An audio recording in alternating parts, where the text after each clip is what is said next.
नमस्कार दोस्तों, कैसे हैं आप सब। आई होप आप सब अच्छे होंगे। दोस्तों, कल 15 अगस्त है और हम लोग अपने देश की आज़ादी मनाने जा रहे हैं।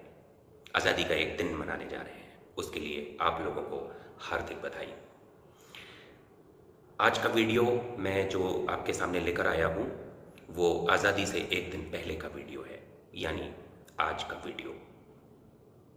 आज है 14 अगस्त और 14 अगस्त को हमारी सरकार ने एक दिन मनाने की घोषणा की है।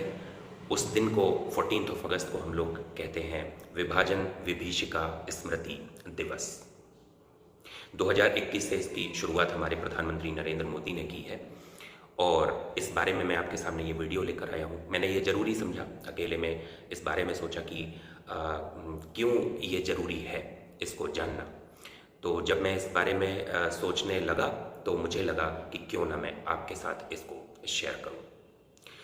दोस्तों, केवल एक दिन गुजर जाने से विभाजन विभीषिका स्मृति दिवस 14 अगस्त गुजर जाए और हम इसको एक नाम छोड़कर आगे, नाम समझकर आगे बढ़ जाएं, इससे अच्छा है कि हम उस बारे में समझ पाएं।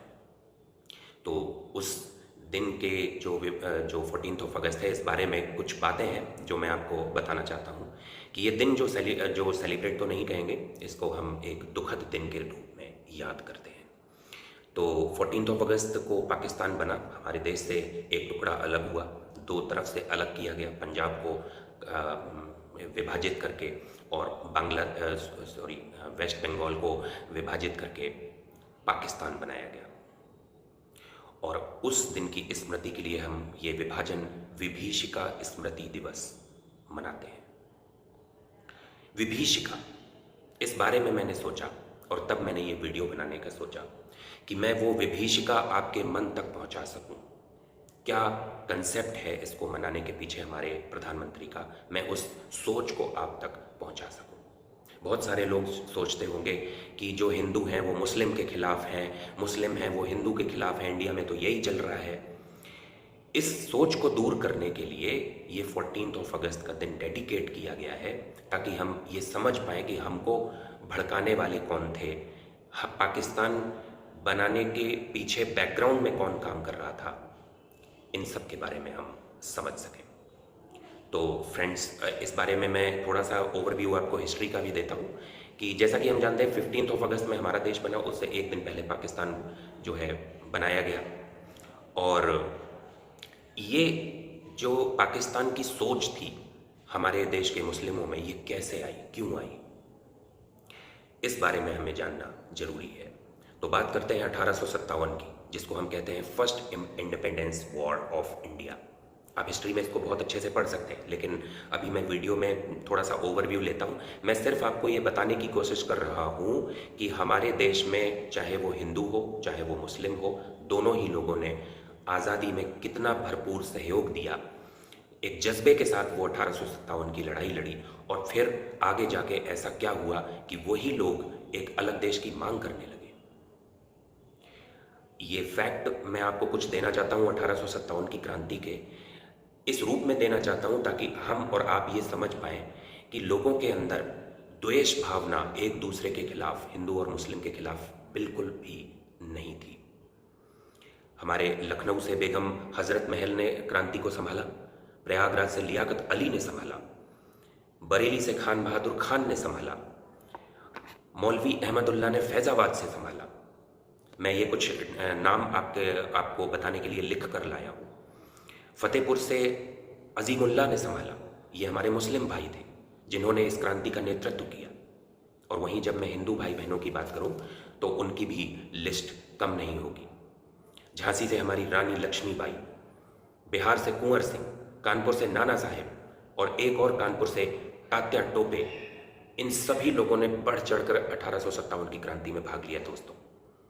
और काफ़ी हद तक अंग्रेज़ों को अपनी बात मनवाने में, जो वहाँ के भूमि संबंधी जो नियम चल रहे थे उनको ख़त्म करने में, प्लस ईस्ट इंडिया कंपनी, अगर आप हिस्ट्री पढ़ेंगे तो आपको पता चलेगा, ईस्ट इंडिया कंपनी का राज ख़त्म करने में बहुत बड़ी मदद, एक दूसरे के सहयोग के साथ ही ये सब हो पाया।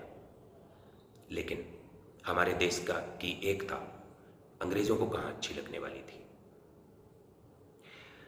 तब जो है इंग्लैंड की संसद में एक बिल पेश किया गया 1909 में, जिसको हम कहते हैं मार्ले मिंटो एक्ट। बहुत सारे लोग जो सिविक्स पढ़ते होंगे, पॉलिटिक्स में इन चीज़ों का जिक्र आता है, लेकिन मैं अभी वीडियो में एक तार से तार जोड़ने के लिए आपको इसको मैं थोड़ा सा बताता हूँ कि मार्ले मिंटो एक्ट 1909 में ये लाया गया और इसमें उन्होंने एक तरीके का रूल लाए कि मुस्लिमों के लिए सांप्रदायिक चुनाव होंगे। हमारे देश में सांप्रदायिक चुनाव होंगे। सांप्रदायिक चुनाव को मैं आपको क्लियर कर दूं कि ये क्या होता है। तो सांप्रदायिक चुनाव का मतलब होता है किसी विशेष धर्म के लोग उसी धर्म के प्रतिनिधि को अपना वोट देंगे। जिस देश में हिंदू और मुस्लिम ने एक साथ 1857 की क्रांति का नेतृत्व किया, उस देश ने एक अलग तरीके का ये सांप्रदायिक चुनाव का रूल वो लेकर आए। और जैसा कि आप जानते हैं कि राजनीति में कोई भाई नहीं होता, कोई दोस्त नहीं होता, राजनीति सिर्फ राजनीति होती है। वही रंग हमारे भाई बहनों में, हमारे मुस्लिम भाई बहनों में, हिंदू भाई बहनों में वो चढ़ गया और विशेषकर मुस्लिम भाई बहनों में चढ़ा, क्योंकि ये रूल उन्हीं के फेवर के लिए लाया गया था। उनको ऐसा लगा कि ये तो हमारे फेवर की बात हो रही है। 10 साल बाद एक और रूल लाया गया जिसको कहा गया है Montagu Chelmsford act. Montagu Chelmsford act, और उसमें ये व्यवस्था तक कर दी गई कि सांप्रदायिक चुनाव तो होंगे, ठीक है, प्रतिनिधि आएंगे, लेकिन वो कितने आएंगे इसकी व्यवस्था मोंटेग्यू चेम्सफोर्ड एक्ट में के द्वारा कर दी गई कि जो हमारा लोअर हाउस है, जिसको आज हम लोकसभा कहते हैं, वहाँ उस टाइम पे 145 मेंबर होते थे, उनमें से 30 मेंबर मुस्लिम ही होंगे। इस बात की व्यवस्था मोंटेग्यू चेम्सफोर्ड एक्ट 1919 में कर दी गई। प्रेफरेंस किसको बुरा लगता है, और वो राजनीति ने आगे जाके क्या रोल निभाया।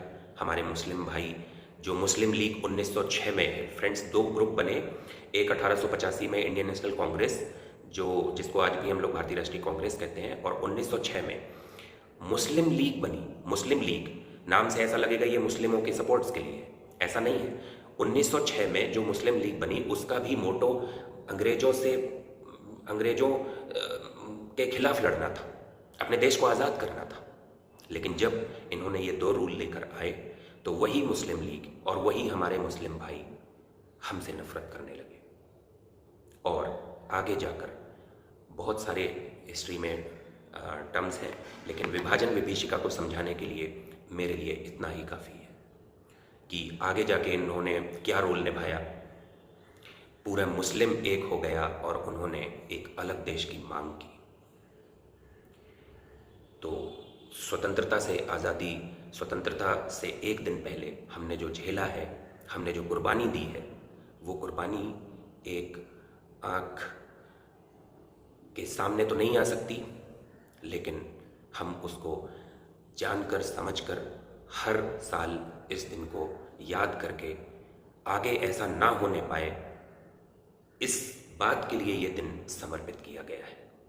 तो आप सभी को स्वतंत्रता दिवस की हार्दिक शुभकामनाएं, लेकिन उससे एक दिन पहले इस बारे में ज़रूर समीक्षा करें। मुझे कमेंट करके बताएं कि आपको ये वीडियो कैसा लगा, और अगर अच्छा लगा तो आपको मैं मिलता हूँ फिर एक अलग कंटेंट के साथ, एक नए वीडियो के साथ। तब तक